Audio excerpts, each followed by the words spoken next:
નમસ્કાર, આપ જોઈ રહ્યા છો JKSV ગુજરાતી. વાત કરીએ તો રામનવમીની શોભાયાત્રા માટે સાવરકુંડલામાં તૈયારીઓ શરૂ. ચૈત્ર માસની શરૂઆત સાથે જ રામનવમીના તહેવારની ઉજવણીની તૈયારીઓ શરૂ થઈ ગઈ છે. સાવરકુંડલામાં શ્રી રામનવમીના દિવસેથી સને 1983માં ભવ્ય શોભાયાત્રાનો પ્રારંભ કરવામાં આવ્યો. ત્યારથી જ આજ સુધી ભવ્ય રીતે શોભાયાત્રા કાઢવામાં આવી છે. આ વર્ષે રામનવમીનો તહેવાર ભવ્ય રીતે ઉજવવા માટે રામ જન્મોત્સવ સમિતિ દ્વારા તડામાર તૈયારીઓ શરૂ કરવામાં આવી છે. સાવરકુંડલા ખાતે કાર્યાલય ખુલ્લું મૂકવામાં આવ્યું હતું. આ પ્રસંગે સત્યનારાયણ ભગવાનની કથાનું આયોજન કરવામાં આવ્યું. હનુમાન ચાલીસાના પાઠનું સંગીતમય શૈલીમાં સુંદર આયોજન કરવામાં આવ્યું હતું. સાવરકુંડલા તાલુકા અને શહેરના સનાતની ભાઈઓ બહેનો તેમજ શહેરીજનો અને વિવિધ મંડળોના સભ્યો ઉપસ્થિત રહ્યા હતા. રામ જન્મોત્સવ સમિતિ દ્વારા રામનવમીના દિવસે ભવ્ય અને દિવ્ય શોભાયાત્રાનું આયોજન કરવામાં આવશે. સાવરકુંડલાના તમામ સમાજ તેમજ સંસ્થાઓ તેમજ મંડળો દ્વારા શોભાયાત્રા રૂટ પર શરબત, છાશ, લસ્સી તેમજ પાણી તેમજ અન્ય સામગ્રીના સ્ટોલ ઊભા કરવામાં આવશે.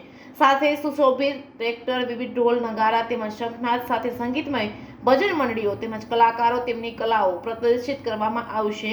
દેશી અખાડાના ઝાંખીના દર્શન પણ થશે. શોભાયાત્રાના રૂટ પર વિવિધ મંડળો દ્વારા ધાર્મિક કાર્યક્રમનું પણ આયોજન કરવામાં આવશે.